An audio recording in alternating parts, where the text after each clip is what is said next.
What's going on, everybody? Happy 2021. Let's hope this year is better than the last year's. Hey, Jimmy here and I'm back with another video. Today we're talking about the Nifty 50.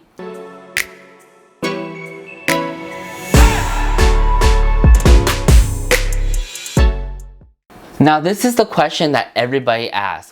For anybody that does videos about cameras on YouTube, I've seen this in the comments. A lot of YouTubers have talked about this. They got DMs about this all the time. Basically, the question is, what camera do I get? What lenses do you recommend? What gear do you recommend? And what should I buy next? And all of these are relevant to your skills, your budget, and what you like to shoot on. One thing that transcends all of these variables is the Nifty 50 lens. The Canon 50mm EF lens is so great and everyone should have it in their camera bag. It's an all-around good prime lens.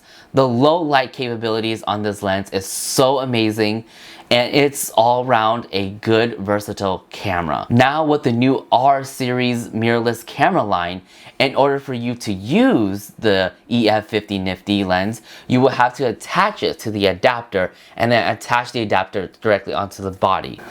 But now Canon has officially released the new 50mm RF lens so that we no longer have to use the adapter to attach the lens directly to our camera itself. Here are a few reasons why I think everybody should own this lens, and if you're in the market for a new lens, why you should pick this one up instead. It takes great photos.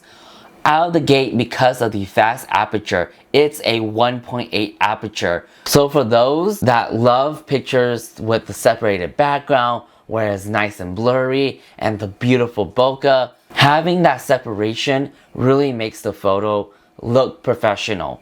And it makes the photo look more pleasing. Here's a shot with the 50mm lens of a guy fishing. You can see the foreground is in focus and the background is out of focus. The depth of field is really great with this lens. Here's another shot showing that amazing depth of field. If you look at the branch that's in focus and also the background with the other branches out of focus, this is what we call depth of field. Now here's another shot of me in a low light area thanks to this lens having lower aperture, which means faster shutter speed. You can open up the lens more and allow more light to come in. So this camera is so good for low light places. Here's another shot of a statue of a crocodile, and if you see the background, look at the nice blurry and beautiful bokeh.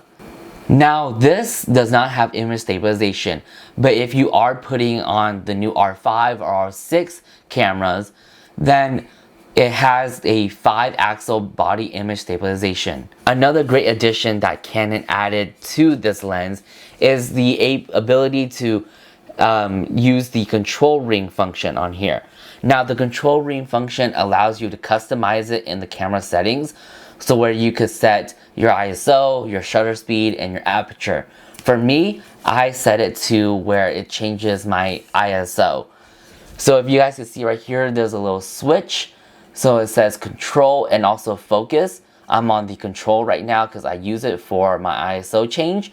But if you flip the switch over, it changes it to the focus ring. So that's very cool that Canon actually incorporated the control ring into this lens. Now to mount the camera right here, the mount itself is made of completely all metal. Now the EF version was also made out of all metal, but the previous ones before the EF version was made out of all plastic. Another improvement on this Nifty 50 lens is that the minimum focus distance has been slightly improved. Now the old EF version is slightly over a foot minimum focus distance. Now with this RF lens, it's literally under a foot. The RF lens being a 0.3 meters and the old EF lens being a 0.35 meters. So it's not a massive improvement, but it's an improvement nonetheless. So my thoughts on this lens. It's an all-around good lens. It's really good for all skill levels, being that it's a backup lens that you could have, or being that it's your main lens that you rock on your body all day, or you can even use this lens to balance out your camera on a gimbal. Since it's a lighter lens, you don't have to worry about your gimbal weight. Also, did I not mention about the price point of this lens? It's literally 200 USD. It's so affordable. This lens is very affordable, so you don't have to worry about scuffing it up. If it breaks or if you lose it, it's literally an affordable lens. It only costs you $200 USD. And to that is like very cool. It's very awesome that Canon actually came out with a budget friendly lens that does so much. To be honest, most people that see pictures come out of this lens, they don't even know it's coming out of a $200 lens to begin with. Now obviously camera plays a big part in that, but arguably the lens and also the glass is also a bigger part. So I highly recommend this lens. If you're a beginner looking to challenge yourself or to improve your photography skills, get creative and try new ideas, this one is also a great lens for your collection. Also, if you're a professional and you never tried the 50 Nifty lens before, I recommend you guys pick it up because it's so amazing. Honestly, in my opinion, you will have so much fun using this lens. Now, if you're someone that already has the previous version, the EF version of this, do I recommend you upgrading to this?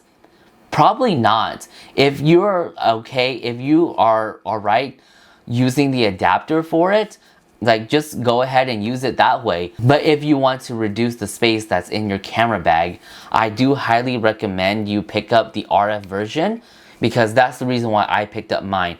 Is for one day I want to get rid of the adapter and just use the RF lens so that it doesn't take up too much space in my camera bag. Well, that does it for me, guys. I really hope you guys liked this video. If you guys do, please smash that like button. Also, make sure you guys smash that subscribe button if you haven't subscribed to my channel. And I'll see you guys on my next video. Peace.